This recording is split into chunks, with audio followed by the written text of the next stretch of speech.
Today I'm looking at Exodus chapter 21, verses 1 through 11.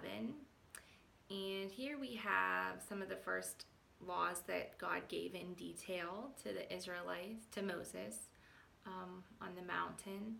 And these particular laws are laws concerning slaves. So we kind of have to put it in perspective if we want to apply it to our life today.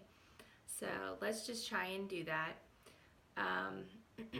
The very first laws that God elaborates on here we have, the first ones were the ones on about him, building altars to him, concerning worship and how to build the altar and how to avoid idolatry. So those are the very first laws that he gave, detailed instructions about regarding himself. But then right directly after that we have this, which are laws regarding human interaction, and they're concerning slaves. So I think if anything, this teaches us how serious and how concerned God is with how we treat those underneath our authority, if we have authority.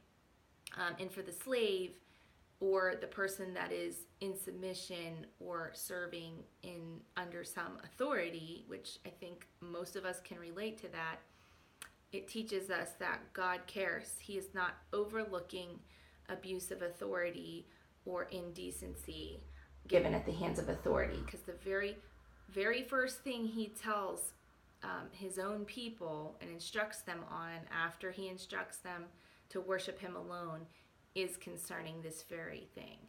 So this teaches us that if God gives a man authority over other men, he also gives a great amount of responsibility to that man to treat those people in a manner worthy of praise and honor and respect. If it were not so, God would not have made these particular instructions first and foremost in regards to human relationships, second only to the instructions that he gave regarding the worship of himself. So just wanted to start with that, but let's just go ahead and read Exodus 21 verses 1 through 6 first. It said, "Now these are the rules that you shall set before them.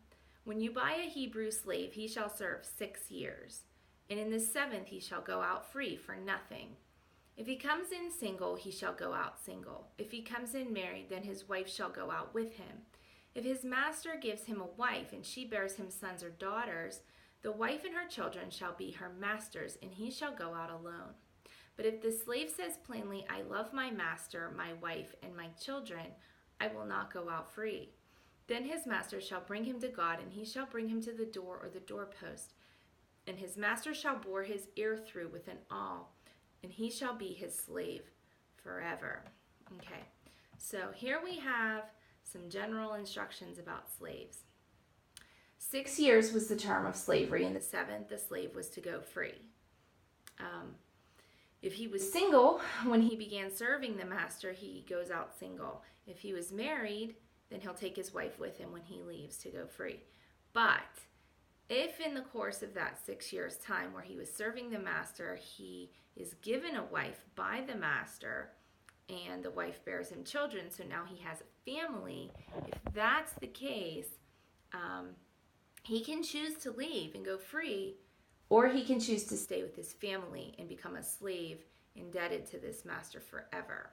Okay, so this is the choice given to a man-slave. So here, in our first law on human relationships, we find a great principle of honor. When a man loves a woman and his children, he is called to sacrifice his own freedom in order to love and serve them well. And that's a choice that the man alone has to make. He can make the choice to be free and forget about them, or he can make the choice to sacrifice his own life and his own freedom for them. So I think we can see a modern day application to this if we think about it.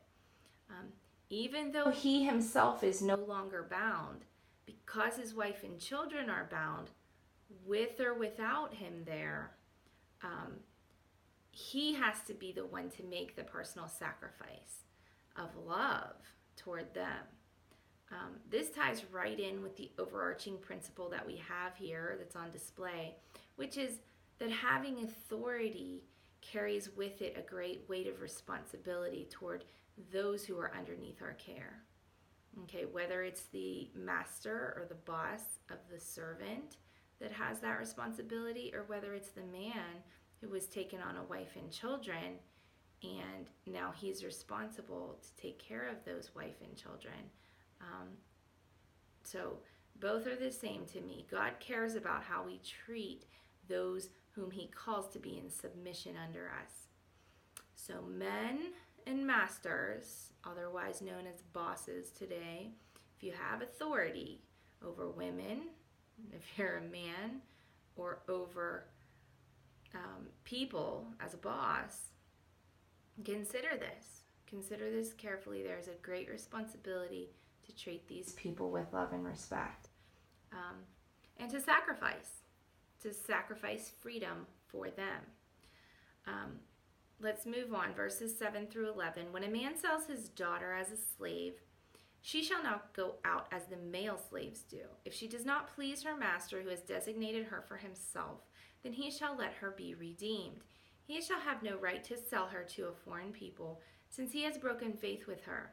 If he designates her for his son, he shall deal with her as with a daughter. If he takes another wife to himself, he shall not diminish her food, her clothing, or her marital rights. And if he does not do these three things for her, she shall go out for nothing without payment of money. Okay, so here we have an example of a woman who's sold into slavery as a wife, it looks like. The principle outlined is one of fairness and decency toward her, even if the master to whom she's given is not interested in keeping her as a wife. If he doesn't want her as a wife, he is to allow her to be redeemed or bought back by someone else, another man. If his son marries her, then he's to treat her as a daughter with kindness, love, and honor. If he chooses another woman, he's to continue taking care of her as well, or else allow her to go free. Okay, so in a culture now today that we have, well, back then they were in a culture where men were permitted to have many wives. So this kind of instruction was extremely important. A man couldn't just take 50 wives and use them for his pleasure and then discard them. God, he was not okay with that. If a man took a wife or 10 or 100 wives, he was responsible to care for every single one of them with the same fairness, honor, and decency. And that's the principle that God is laying down here. God was never in the business of overlooking the improper or indecent treatment of women and children. His very first instructions here to mankind were concerning these very people and making sure that they were taken care of. So therefore, once again, men and masters, consider these things carefully and apply them in your own life. Think about how this relates to your own personal life and your call to take care of those underneath your authority. So Matthew Henry says this, and I'll just leave you with this quote. He says, "If those who have had power over us have been injurious to us, this will not in the least excuse us if we be in like manner injurious to those who are under our power, but will rather aggravate our crime, because in that case we may the more easily put our souls in their souls' stead." So in other words, just because someone that was in authority over us abused or injured us, it does not give us the right to do the same to someone who is underneath our authority. And if we should do that and follow suit in the wrong manner, we're going to have the same lot as those who abused us. or we may even be put into their position of judgment if we should do the same. So we have no excuse to treat any person indecently, but especially those to whom we have been given some kind of position over. Anyone who has a position of authority over other people, whether it's in marriage where the husband has authority over the wife and the wife is called to submit, or whether it's in business when a man has authority over workers, or in any other case where there is an authority structure in the church where some men are given authority over members.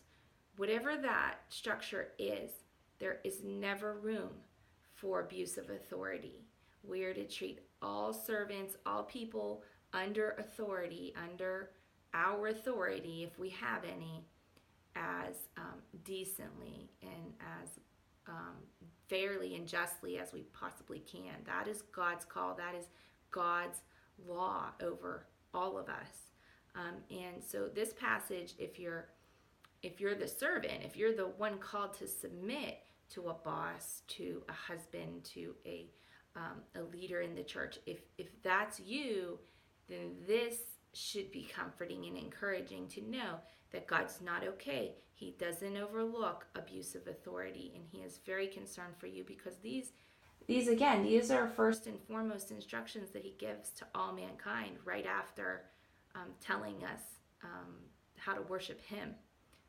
The very next thing he goes to is how to treat people who are under authority, and that should be comforting if you or someone that is under authority. So, hope that's helpful.